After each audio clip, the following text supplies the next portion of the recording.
नमस्कार, news nation digital के हमारे इस खास एपिसोड खबरें दुनिया की में आपका स्वागत है। मैं हूं सुमित कुमार दुबे। कई महीने से चल रही इजराइल हमास की जंग में अचानक से एक बहुत बड़े डेवलपमेंट की खबर आ गई। एक बहुत बड़ा डेवलपमेंट हो गया। इजराइल ने हमास के पॉलिटिकल ब्यूरो के चीफ इस्माइल हानिया की हत्या कर दी। हालांकि अभी इजराइल की तरफ से इसे कंफर्म नहीं किया गया है, लेकिन आरोप इजराइल पर ही है। और इससे भी बड़ी बात यह है कि इजराइल ने हानिया को ईरान की राजधानी तेहरान में निशाना बनाया है। और इसके साथ ही इजराइल ने लेबनान की राजधानी बैरूत में स्ट्राइक करके हिजबुल्लाह के एक बड़े मिलिट्री कमांडर को भी निशाना बनाया है। तो ईरान और लेबनान दोनों जगह इजराइल ने हमले करके पूरे मिडिल ईस्ट के इलाके में भारी तनाव पैदा कर दिया है। हमारे आज की इस वीडियो में हम बात करेंगे कि इजराइल के इस बेहद आक्रामक कदम का असर क्या हो सकता है। क्या अब ईरान इजराइल की जंग होगी? क्या हिजबुल्लाह के लड़ाके इजराइल में घुस जाएंगे? अमेरिका की भूमिका क्या होगी? क्या इजराइल ने हानिया का कत्ल करके एक बहुत बड़ा रिस्क ले लिया है? लेकिन पहले बात आपको बताते हैं हानिया की मौत के बारे में। इस्माइल हानिया का ठिकाना ईरान नहीं था, बल्कि वो कतर में रहा करता था। हानिया ईरान के नए राष्ट्रपति पेजेश्कियान के शपथ ग्रहण समारोह में शिरकत करने के लिए तेहरान में मौजूद था। ईरान के सुप्रीम कमांडर के साथ उनकी मुलाकात भी हुई, सुप्रीम लीडर के साथ उनकी मुलाकात भी हुई। हानिया ने उनके ट्विटर हैंडल से विक्ट्री साइन की तस्वीरें भी ट्वीट की गई थी। इजराइल तो मानो हानिया के कतर से बाहर निकलने का ही इंतजार कर रहा था। इजराइल की ऐसी क्या मजबूरियां रही होंगी जो उसने हानिया को कतर की बजाय ईरान में निशाना बनाया? इस एंगल पर हम इस वीडियो में और आगे बात करेंगे। लेकिन बहरहाल ईरान ने अपने सरकारी मेहमान हानिया के बॉडीगार्ड के साथ साथ उन्हें एक अपार्टमेंट में ठहराया था, हानिया को ईरान ने।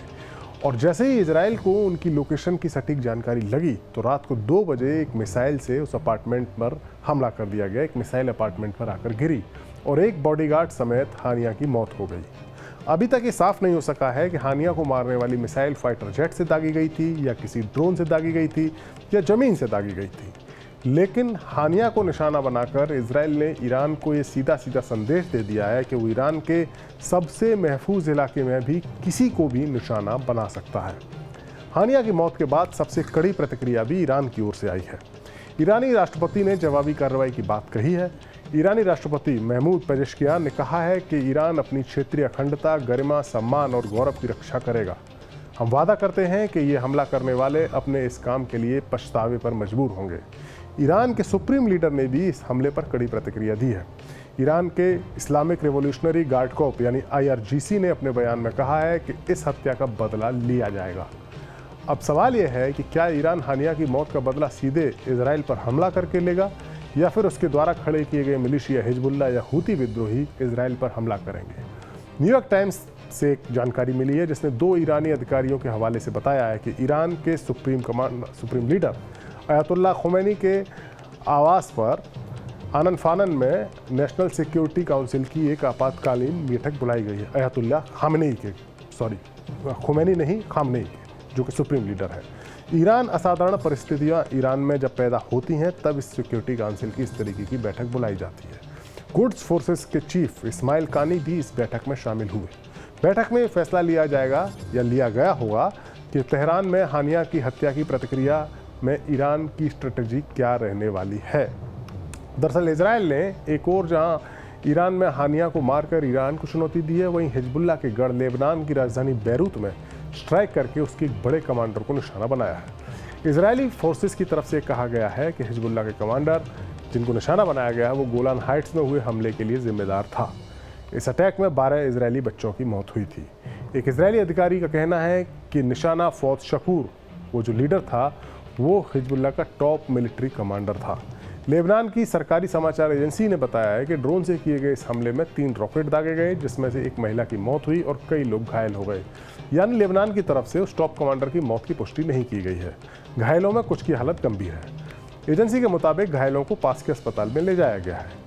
एक साथ ईरान और लेबनान में इजराइल की एयर स्ट्राइक्स ने यह मैसेज दिया है कि वो समझौता करने के मूड में बिल्कुल भी नहीं है।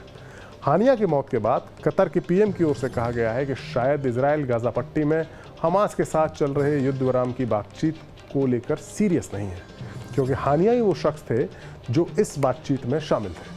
वो कतर के से लगातार कई देशों के दौरे पर थे।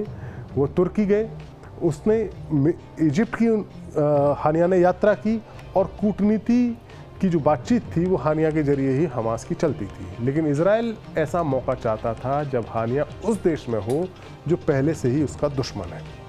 इजराइल के लिए दुश्मन देश में हानिया पर हमला करना ज़्यादा मुफीद था, क्योंकि ऐसी हालत में उसके लिए एक नया दुश्मन खड़ा नहीं होता। जबकि अगर इजरायली एजेंसियां हानिया को किसी न्यूट्रल देश में निशाना बनाती तो स्थिति बिगड़ सकती थी। इसलिए जब हमास चीफ हानिया ईरान में नए राष्ट्रपति के शपथ ग्रहण समारोह में पहुंचा तो इजराइल के लिए अपना बदला लेना आसान हो गया या उनकी हत्या करना आसान हो गया। इसके अलावा कतर में जहां हानिया का निवास था वहां निशाना इजराइल ने नहीं बनाया, क्योंकि कतर खाड़ी के देशों में अमेरिका का सबसे करीबी देश है। कतर में हमले के लिए इजराइल को ईरान से ज़्यादा मेहनत करनी पड़ती और उसका खामियाजा भी ज़्यादा भुगतना पड़ता। कतर पर हमले की सूरत में अमेरिका भी इजराइल का साथ नहीं देता। हानिया टर्की भी जाता रहता था, लेकिन टर्की नेटो का सदस्य है। ऐसे में इजराइल कभी भी टर्की में उसे निशाना नहीं बना पाता है। लिहाजा इजराइल ने ईरान में हानिया को निशाना बनाया। इजराइल ने इंतज़ार किया कि कब हानिया ईरान पहुँचे।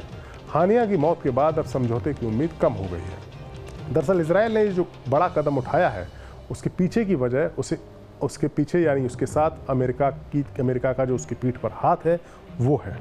यूँ तो अमेरिका गाज़ा पट्टी में युद्ध विराम करने की कोशिश में जुटा है, लेकिन अब बदली हुई परिस्थिति में उसने साफ किया है कि अगर कोई बड़ी जंग होती है तो वो इजराइल का ही साथ देगा। अमेरिका के रक्षा मंत्री लॉयड ऑस्टिन ने इस्माइल हानिया की मौत के बाद मिडिल ईस्ट में बढ़े हुए तनाव को लेकर अंदेशा जाहिर किया है। उनका कहना है कि मुझे नहीं लगता कि युद्ध जरूरी है, मैं इस बात पर कायम हूँ। मुझे लगता है कि कूटनीति के जरिए कूटनीति के लिए हमेशा जगह होती है और अवसर होते हैं। ऑस्टिन ने इजराइल की उत्तरी सीमा पर यानी लेबनान के बॉर्डर पर स्थिति पर चिंता जताई है और एक बड़े रीजनल युद्ध को रोकने के प्रयासों पर जोर दिया है। ऑस्टिन ने कहा है कि इजराइल पर हमले की स्थिति में अमेरिका उसका साथ देगा। जाहिर सी बात है, अगर इजराइल को अमेरिका का साथ का भरोसा नहीं होता तो वो इतना बड़ा रिस्क लेता ही नहीं। लेकिन अब देखना ये होगा कि इजराइल ये रिस्क जो इजराइल ने लिया है वो उसे कितना भारी पड़ता है, क्योंकि ईरान और हिजबुल्लाह की जोड़ी इंतकाम लिए बिना मानेगी नहीं। हमारा वीडियो आपको कैसा लगा कमेंट सेक्शन में जाइए और अपनी राय हमें ज़रूर दीजिए। नमस्कार।